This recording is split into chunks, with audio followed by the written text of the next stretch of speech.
Hello guys, how are you? My name is Jaqueline and welcome to our English classes. Olá pessoal, como é que vocês estão? Espero que bem.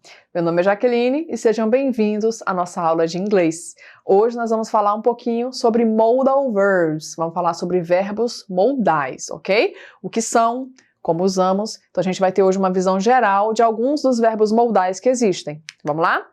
Antes de iniciar, o que são os verbos modais?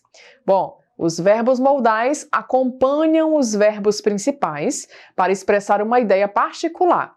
Eles dão informações adicionais sobre a função do verbo principal que o segue. Então, eles são como um adendo ali, eles vão dar uma informação, eles vão dar um sentido diferente para o verbo. Eles vão agregar esse sentido ao verbo. E vocês vão entender direitinho como que isso vai funcionar quando a gente for vendo os exemplos, tá? Mas uma visão geral sobre esses modal verbs é o que está aparecendo para vocês na tela aí, ó. Eles apresentam essas seguintes características.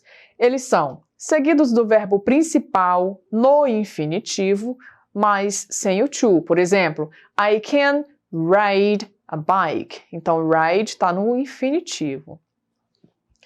A tradução é eu posso andar de bicicleta. Número 2, não levam S na terceira pessoa do singular do presente. Então, lembra daquela regrinha do simple present? Que no verbo para terceira pessoa a gente tinha que colocar um S? Então, isso não vai acontecer quando a gente usa os modais. Exemplo, she may come to the interview. Ela pode vir à entrevista. Então, eu não usei o S. E 3, elas formam a interrogativa e a negativa da mesma forma que o verbo to be. Então, lembra lá das regrinhas do verbo to be que vocês já aprenderam? Para fazer perguntas, o verbo to be tem que vir para frente da frase. A mesma coisa acontece com os modais. Para as perguntas, a gente coloca ele na frente da frase. E na negativa, a gente vai acrescentar o not, assim como o verbo to be. Então agora vamos iniciar falando um pouquinho sobre esses modais, né? Vamos falar sobre o modal can. Bom, esse can pode ser traduzido como poder, mas ele é um poder de habilidade, então ele pode expressar habilidade. Por exemplo, she can play soccer. Aí a gente tem a Marta, né? E a gente está dizendo she can play soccer. Ela pode jogar futebol. Então é um poder não de permissão, não de ter poder, mas é de habilidade. Ela consegue jogar futebol. Ou a gente também pode usar o can para pedir ou dar permissão de maneira informal. Exemplo, can I come in? Eu posso entrar? Então esse aí é um poder de permissão, mas na forma informal, tá? E a forma negativa do can, pessoal, é can't. Esse can't é a junção do can e o not. Então, vocês podem usar cannot ou podem usar o can't, que é a contração, ok? Outro verbo modal é o could. Bom, o could é o passado do can. A gente acabou de aprender sobre o can, né? Então, ele é o passado. E ele é usado para expressar habilidade, só que agora no passado. Olha o exemplo. I could ride a bike when I was 5 years old. Eu podia andar de bicicleta quando eu tinha 5 anos de idade. Então, agora eu continuo falando sobre essas habilidades, porém no passado. E a forma negativa de could é could not. Ou, se você quiser usar a abreviação, a contração é couldn't, ok? O may. Bom, o may é usado para expressar possibilidade. Pode ser no presente ou no futuro. Então, quando a gente fala de possibilidades, a gente pode usar o may. Exemplo, it may rain tomorrow. Pode chover amanhã. Então, é uma possibilidade. Talvez chova amanhã, ok? Ou a gente também pode usar para pedir permissão no contexto formal. Lembra que no informal a gente usa o can? Agora, no contexto formal, a gente vai usar o may. Exemplo, may I help you? Eu posso te ajudar? Certinho? E a forma negativa do may é may not, alright? O may, ele não tem contração, tá, pessoal? É may not mesmo. Might. Bom, o might é usado para expressar baixa probabilidade de que algo aconteça no presente ou no passado. Então, aqui a gente continua falando de probabilidades, assim como o may, porém, agora essa probabilidade é um pouco menor, certo? Exemplo, coronavirus might never go away. o coronavírus pode nunca ir embora. É uma possibilidade, certo? É uma probabilidade. Eu não tenho como ter certeza disso. Então a gente vai usar aí o might, certo? E a forma negativa de might é might not. O might também é mais usado aí comumente com o not, ok? E não na forma contraída. E o should? Bom, o should é aquele modal que a gente usa para expressar conselho. Então, toda vez que você quiser dar um conselho, fazer uma recomendação para alguém, a gente vai usar o should. Exemplo, you should see a doctor. Você deveria ver um médico. Então, o should vai ter essa tradução de deveria, ok? Porque ele expressa aí esse conselho.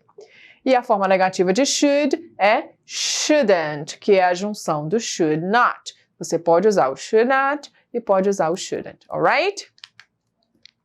Ainda tem o must. Pessoal, o must é aquele modal que a gente usa para expressar obrigação.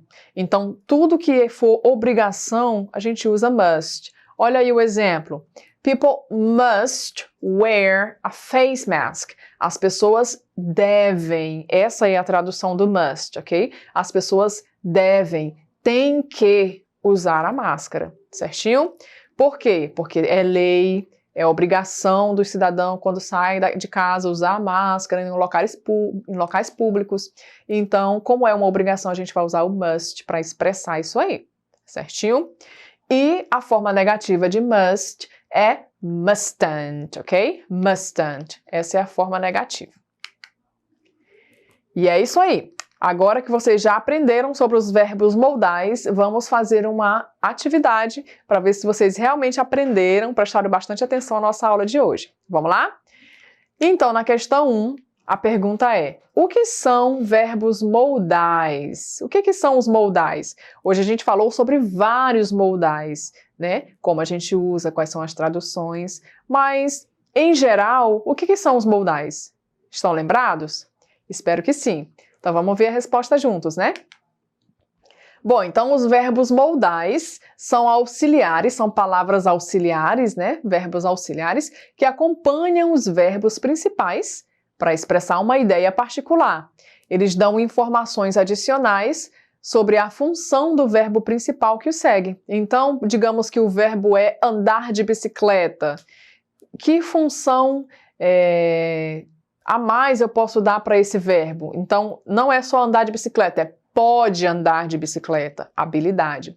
É deve andar de bicicleta, obrigação.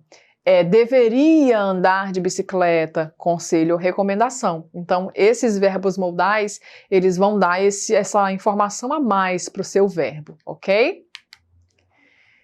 Question 2.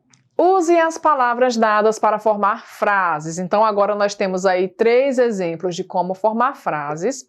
E entre parênteses tem o que eu quero que você expresse com essa frase. Então, na número 1, na letra A, perdão, nós temos she, que é ela, e speak English, falar inglês. E entre parênteses eu tenho o modal can. Vocês lembram o que o modal can quer expressar? Bom, o can expressa a habilidade no presente, certo? Então, é isso aí que vocês vão expressar com essa frase. Na letra B, they apologize. Eles se desculpam.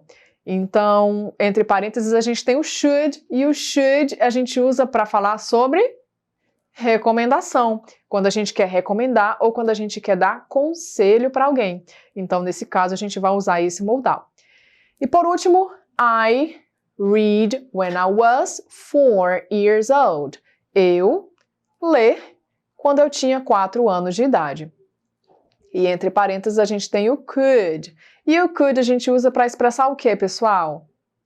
Habilidade no passado, não é isso?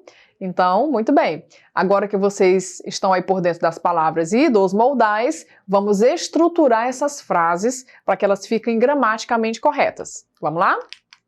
Bom, então na primeira, she can speak English. Pessoal, é importante vocês observarem isso aí, porque os verbos modais precisam vir antes do verbo principal da sua frase, ok? Esse é o lugar correto para ele vir, sempre antes do verbo.